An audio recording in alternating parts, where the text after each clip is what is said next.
After losing for the first time in program history at the Maui Invitational, Syracuse basketball came back to the mainland with a dominating second-half performance over LSU. The most impressive win in the Coach Autry era thus far was marked by a career-best game for sophomore guard Judah Mintz, who finished the night with 33 points. Now the Orange stand undefeated at home in the short season, but welcome one of the most consistent programs of the past decade, the Cavaliers of Virginia. For UVA, it's a season of redemption on the line, but for the Cuse, it's a chance to prove they can hang with the best of the best. We got everything you need to know for the Orange's ACC opener because it's Cuse Countdown, and it starts right now.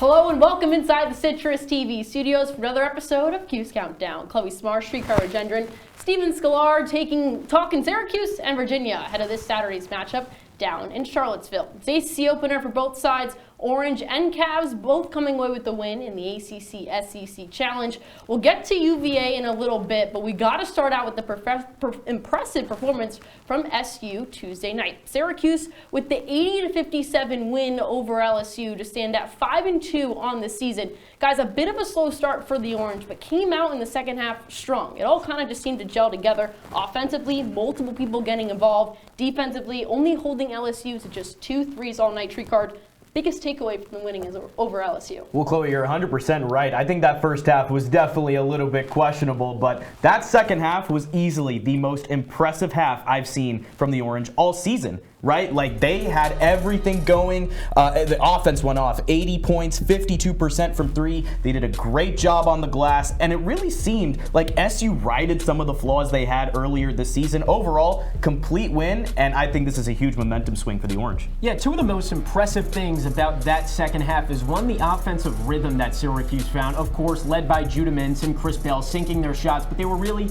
distributing the ball around, something we haven't exactly seen out of them in any of the first 6 games. But another thing that impressed me was the rebounding, which you touched on a little bit. Syracuse won the rebounding battle by 13 in that second half, granted against a bad rebounding team in LSU, but it hasn't happened, right? We haven't seen Syracuse win that rebounding battle yet, so they won it by 13, 9 offensive boards in the second half, a complete second half performance, and you're right, the best 20 minutes that they've put together all year. And Steven, you mentioned easily the player of the game came from guard Judah Mintz, a career-high 33 points for the sophomore after just scoring 4 points against Chaminade in Maui. Mintz also tacked on 5 rebounds, 4 assists in the contest. LSU had no answer for him the entire game. So when he plays like that, Syracuse can almost beat anyone, Steven. Yeah, he's so special, and you see him, you can tell that he can just carry a team. That's the kind of player that he is because he takes all these shots. He's physical. He gets to the line. He even started shooting the 3-ball a little bit more last week or last game on Tuesday, which was just amazing. The one question I have is, it sustainable? Who else is going to step up and make Judah's life easier and take this Syracuse offense to the next level? Right now, looks like it's working though, so can't complain too much. Yeah, I mean, I'm with you. This was a straight-up takeover in every sense of the word. I mean, he's clearly the best player on SU. He's the leader of this team. And I'm not a huge fan of always playing hero ball. I don't think it's always going to work out for him in that way. But the thing is, if Mintz always plays like that, you've got a shot in every game you play in. And someone else also pleased with Judah Mintz, the head man. Take a listen to what he had to say post-game over LSU. This is by far his best game. I thought he really kept us in the first half, getting to the foul line, staying attacking, staying aggressive. I thought defensively today was one of his better solid days where he didn't gamble. He kept people in front. And when he does that, he just kind of sets the tone for our defense. All positives from Autry, but Judah's counterpart in the backcourt, well, it was a disappointing performance for guard J.J. Starling. Only 3 points in 31 minutes of action for a player in a week prior put up a solid 15 against a top 15 Gonzaga team. It's still early, Srikar, but I mean, he's regarded as one of the leaders on this team. It's taking him a bit to figure out exactly what his role is. What do you think the issue is here with J.J. Starling? Yeah, that's exactly the problem. He just doesn't have a defined role on this squad, and I think he was brought in to form that dynamic duo with Judah Mintz, but right now he's just playing second fiddle, and that's not going to cut it. So right now, yes, he is brought in for leadership, and while he may excel in that place, if Judah keeps playing hero ball, you know, I'm not expecting JJ's offensive production to go up at all because he's always just going to be playing that second fiddle once again. Oh, maybe we should have saved JJ for a little bit later when we panic. I'm not panicking so much on JJ just yet because Adrian Autry brought him in for a reason, right? That was really where Adrian Autry staked his claim during the transfer portal season by bringing JJ in. So I still trust that he's going to be a good player. But obviously coming off of what was his worst performance in Orange so far, not looking good. You can't just be scoring 11 points when you're routinely shooting more than 10 shots a night. The defense is there, but the offense certainly has to pick itself up. Well, you mentioned the defense. Let's go to the defensive side for the Orange. They held the Tigers' best player, Will Baker, to just 3 points in the contest. And for a team that has struggled defending the three, well, it all seemed to click against LSU. The Tigers went just 2 from 22 from downtown, an encouraging side moving forward, Stephen. But against a Virginia team that can really shoot the ball, it needs to be a priority. It's got to be better. It's not just a priority. They just have to be better because the numbers are not exactly reflective of how Syracuse played defense on Tuesday night. They let up a lot of open shots, and the Tigers just happen to miss a lot of those open shots. I think they bailed Syracuse out at times because of that. Only 9% shooting threes. Like I said, not reflective exactly of how Syracuse played defense, but Virginia is going to come out with a lot more shooters, right? They're a much better shooting team. So keying in on that specific aspect of defensive play is going to be so important in the ACC opener. Yeah, even if the Tigers didn't hit their shots, they still had looks, and against better competition, those teams are obviously going to make you pay. So it's really important to just defend the perimeter, make sure no individual on the opposing team catches fire from beyond the arc, because that's where those huge momentum swings happen, and that's where an offense will peel you back, like layer by layer. They will peel you apart. So always got to make sure you are defending the perimeter, especially against a team like UVA. And we just saw it with Syracuse. They broke LSU's backs with all those threes. Imagine what Virginia could do if they start making them. No, it would be bad. Well, guys, from defending the three to shooting the three against the Tigers, the Orange put on the best performance of the season, shooting 52% from beyond the arc. But as Stephen and Srikar detail, that hasn't been the case for the Orange during the first month of the season. The Orange put together a three-point shooting masterclass against LSU Tuesday night. Srikar, you just can't beat 50% from long range. It just doesn't happen that much. When you have Bell, when you have Mintz, when you have Taylor, all taking turns showing off their proficiency from long range, you know you're in for a good night. The problem is that kind of performance hasn't happened more than once this season, and we're about to show you why. Bad habits started early in Syracuse's game against Tennessee down in Maui. You got Justin Taylor. Swing the rock, man. You can't take a shot with a hand in your face, other guys open. There's still time on the shot clock. It's ill-advised, and it's not going to work against Virginia, I can tell you that. I like where you're going with the whole shot selection bit, because I got a clip right here from Chris Bell. This play from one of the better three-point shooters on the team.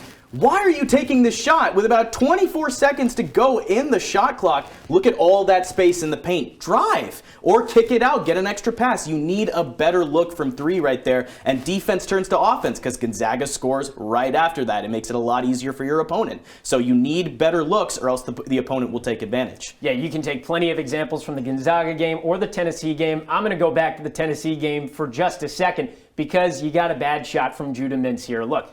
J.J. Starling has it, kicks it out, thinks he's got a little bit of space, so he puts up the shot. But I'm going to play it back one more time for you and show you what's wrong with it. He's got it. Justin Taylor's just standing there in the corner. Nobody is there guarding him. That's where the extra pass has to come in. And talking about distribution, Judah Mintz, again, I feel like he's playing a lot of hero ball. And here is a great example. Look where he's spotting up. This is, again, very early in the shot clock. Pretty deep three here. But if we look at how this play ends up, Judah Mintz ends up taking this shot, and he misses off iron. Chris Bell tries the putback. You just don't take that sort of shot. You settle down. Maybe you run a play. Maybe you kick out. But you need a much better look. If you want to beat a team like Virginia. Beekman kicks, done for three.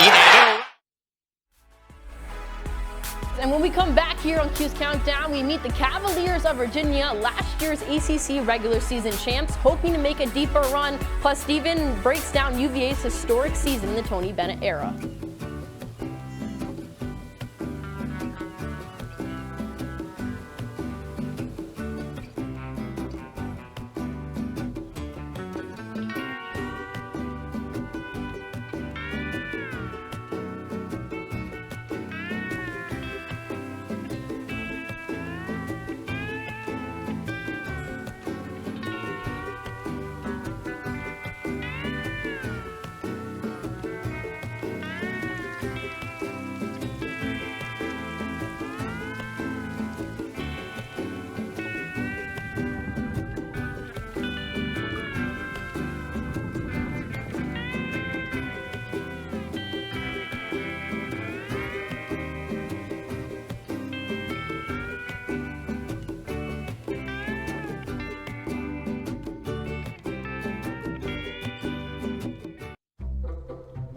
They call me Maxie, but I prefer tripod. I was your above-average four-legged homie, and then wham, bam, minivan. Some people pity me. Now that's lame. I still run, fetch, and swim. And the ladies love me. I'm the ultimate wingman. Just don't ask me to high five.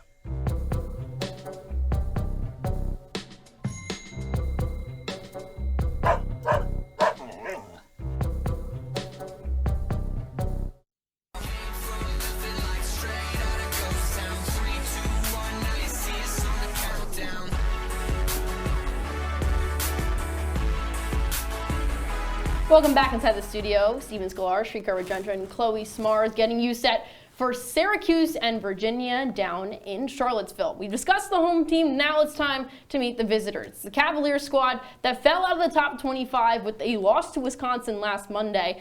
But it's a program that not too long ago, guys, walked away with a national championship. And despite being unranked, it's a quality start for the Cavs in the short season. 6-1 coming off last night's upset over number 14 Texas A&M. They have some close wins over Florida and West Virginia. And just like the Syracuse team, it's a young team with some few veteran talent. Srikar, it's been a solid start for UVA, looking to build off last year's campaign especially. Yeah, and if we flash back to last year, I mean, that season was incredible. Obviously, going to the ACC tournament, doing well in the ACC tournament, finding success, handling business against UNC, against a really tough Clemson squad, pulling out a win there. That was a successful year, and they're only building on it now. This program is really consistent, and it's showing right now.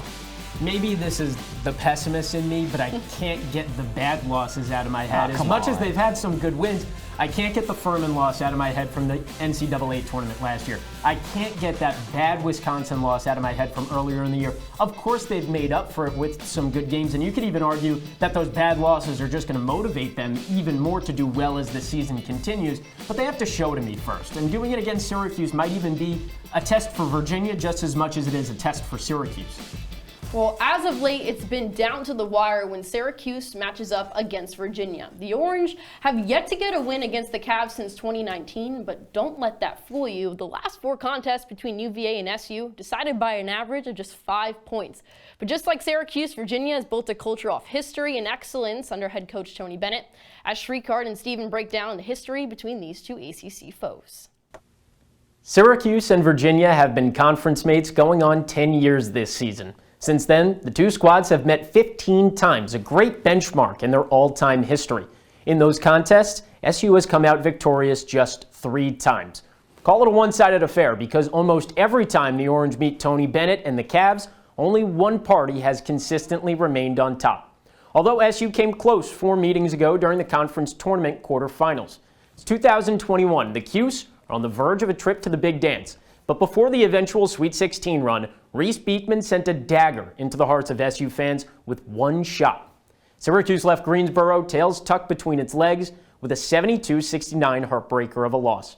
But in recent past, these games haven't always come down to the final buzzer. UVA has used its tenacious defense to suffocate SU throughout the Tony Bennett era. Since the Orange joined the ACC, they've never surpassed 70 points in any of their matchups with the Hoos. Even more recently, offense has been a bigger issue for SU. They've averaged less than 65 points in the last 5 head-to-head battles. And in the 2019 season opener, the Orange were stifled to just 34 points. Tony Bennett always has his team in pristine shape. From 2017 to 2019, they had the top-ranked scoring defense in the entire country. Even with new players and a new head coach on the hill, expect points to be at a premium this Saturday.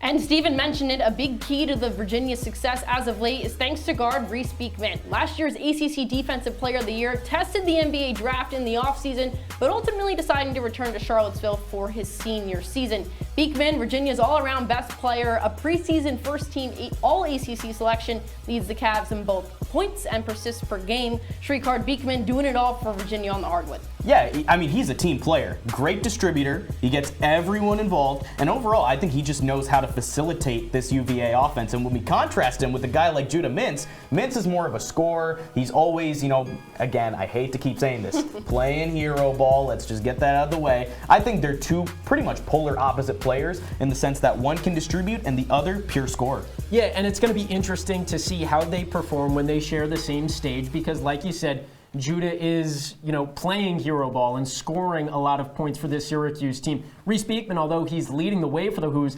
not doing the same exactly the way that Judah Mintz is doing. But still, this Virginia offense relies on him in a vacuum. It's very clear. And much like Syracuse, UVA is hoping they can see a breakout season from their sophomore class. Guards Ryan Dunn and Isaac McNeely, two names that head coach Tony Bennett believes can be the backbone at this team's run to a deeper tournament appearance.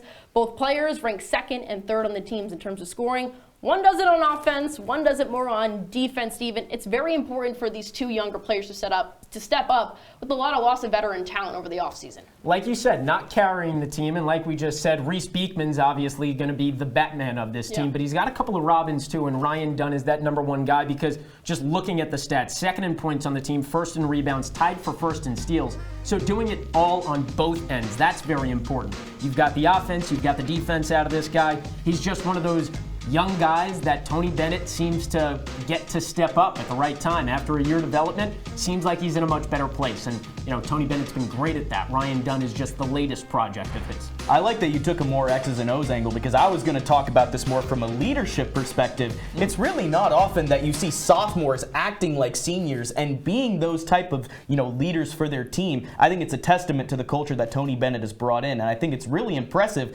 because they're just developing. They're going to be those seniors later on. They're going to develop into these leaders. So to show that right away is really impressive.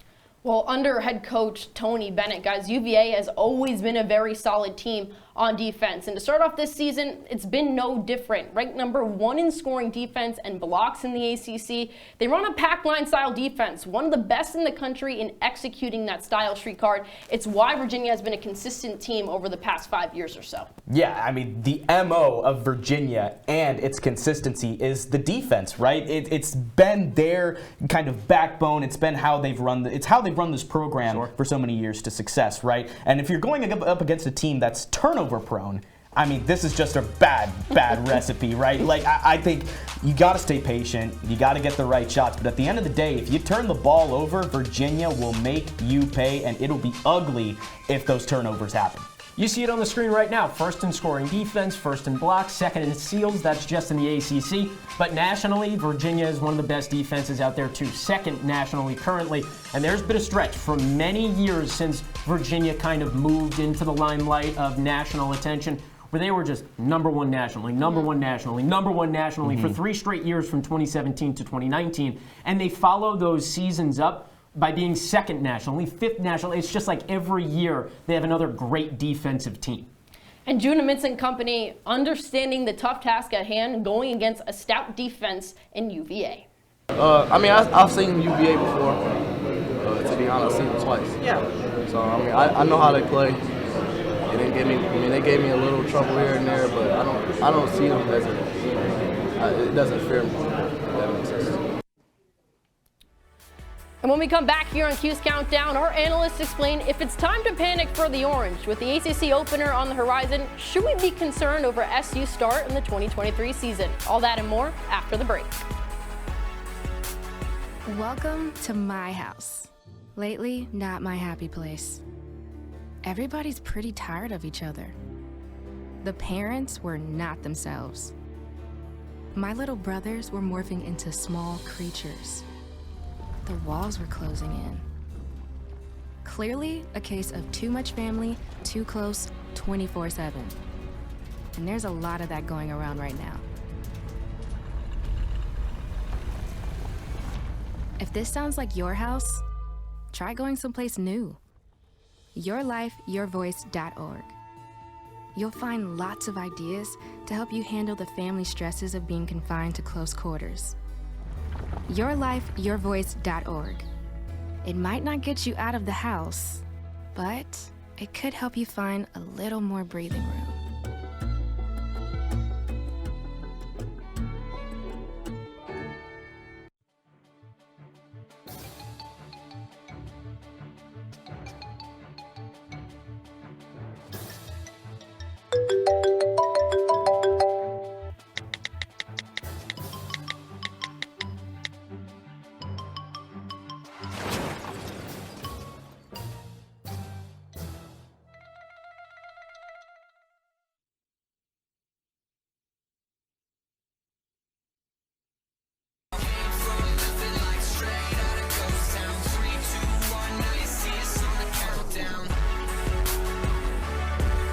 We're back here on Cuse Countdown with Steven Sklar, Srikar, Rajendran. I'm Chloe Smarz. Guys, Syracuse 5-2 to start off the season in the Adrian Autry era. A solid start at first glance, but against the two teams they have played in the top 25, the Orange are 0-2 in their 2023 campaign. And with better competition on the way in ACC play, should we start to panic about the Orange at this state of the season and looking ahead? Guys, it's simple. The scale is from 1 to 10. And you guys give me a number to see how low or high SU stands on the panic meter. So to start off, one of the most concerning areas for the Cuse come around the glass. We talked about at the top of the show. The Orange ranked dead last in the ACC in rebounding defense. Coach Red has expressed the need for this team to be solid on the defensive side of the ball, especially limiting those second chance opportunities. Srikar, I'll go to you first. Are you panicking yet, or are you still a little bit, we'll wait and see? You know, Chloe, I feel a little bit lukewarm. Quite literally, I feel lukewarm in the suit. But I feel lukewarm on the take, too. I'm going to go with a 5 on the panic meter. If you look at that first half in the LSU game, yes, the Orange were pretty much getting killed on the glass. But in that second half, they out-rebounded the Tigers 23-10, Steven. That's really impressive. So if I can see that type of rebounding performance on a consistent basis against teams that are going to show a little bit more size, a little bit more physicality, maybe I'll bump that down a little bit, but let's stay at a 5 for now. So LSU, the team that Syracuse out-rebounded, second to last in the SEC in the rebounding margin. So this is why I've got no confidence in them just yet. My panic meter is at an absolute 10. Oh, wow. I could not be more worried about Syracuse rebounding the ball right now, because it takes a bad team for Syracuse to be able to come out on top on the rebounding margin. They're 251st nationally in that department. Yikes. You've got a guy like Naheem McLeod who's tall enough but not wide enough. You've got Malik Brown who's wide enough but not tall enough. So the formula is not working. They need to tinker with that equation a little bit before I'm going to come down from my 10, because right now I'm scared. Okay, so you guys difference in rebounding, but let's go to the line. And Maui especially, the Orange struggled shooting free throws. But against LSU on Tuesday night, SU, of course, flipped the script, going 19 of 23 from the line as a team. Steven, is this a great sign for Syracuse, or is there still some panic in the team's ability to be efficient at the line? No, it is a good sign, because Judah Mintz is going to be the primary ball handler, and he was the guy that was primarily getting to the line, 13 of 15 on the day against LSU. But I'm still at like around a 7, because the issue hasn't really fixed itself entirely. And it's the easiest thing to fix, too. So the fact that we're even talking about it as an issue is what gets me panicking the most, because it should be fixed. It should be easy to hit your free throws. It's in the name, they're free. So when you get to the line, just shoot them and make them. Steven, when I go in the gym, first thing I'm doing, working on the free throws. I'm no athlete, I'm an analyst, right? So if I'm a college athlete, I'm working on those free throws. I'm nailing that fundamental part of basketball down. I'm at a 9, okay? I really think this is a problem, and it's not all going to be solved in one game, because the volatility of free throws just changes on a game-to-game basis. How can we trust one 19 of 23 performance to judge every everything. So I think free throws, definitely a place to panic about. Okay, guys, well, we can't wrap up without talking about the head guy. Adrian Autry, a month into his new gig as head coach. Orange fans, pleased so far with Coach Red's leadership, especially with the younger team. But Srikar, back to you. The team has struggled against their 2 top-ranked teams that they face. Any panic with Autry at the helm? I've panicked a lot. My adrenaline's high. I need a little bit of a cool Settling down. down? Yep, let's settle it down. Okay. I'm going to go with a 3 on this one. Give Adrian Autry some time. I would say the LSU and Colgate wins were very impressive, and honestly more impressive than some wins I saw last season and in years past under Jim Boeheim. So for Adrian Autry, give it some time. This program will be built how he wants it, and right now, I think the early results are looking very positive. Yeah, so I think it's still a little bit too early to tell where we're at with Adrian Autry. They're winning the games they're supposed to win. That's a big plus in my book, but they're also losing the games that they're supposed to lose. I'd like to see them flip the script around in those once or twice before we hit the new year. So I'm at a 1 right now. Okay. I still think it's too early to tell, but knowing who I am, it could be a lot higher in just a couple of weeks. Well, you guys have settled down, and after the break, we'll wrap up shop here on Cuse Countdown. We'll take a look around the conference following the ACC-SEC Challenge and give our picks for this Saturday's matchup. Stay with us.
Welcome back to Cuse Countdown, wrapping up shop here with Srikar, Rajendran, Steven Sklar. I'm Chloe Smarz. And it's only fitting with Syracuse's ACC opener on deck this Saturday that we take a look at the Orange's conference schedule. Of course, we talk about it opening up with UVA, but then a little bit of a break until their next matchup, their next ACC game right before we bring in the new year against Pittsburgh. And then it's a tough stretch, 3 ranked teams within 3 weeks. It's loaded early, Srikar.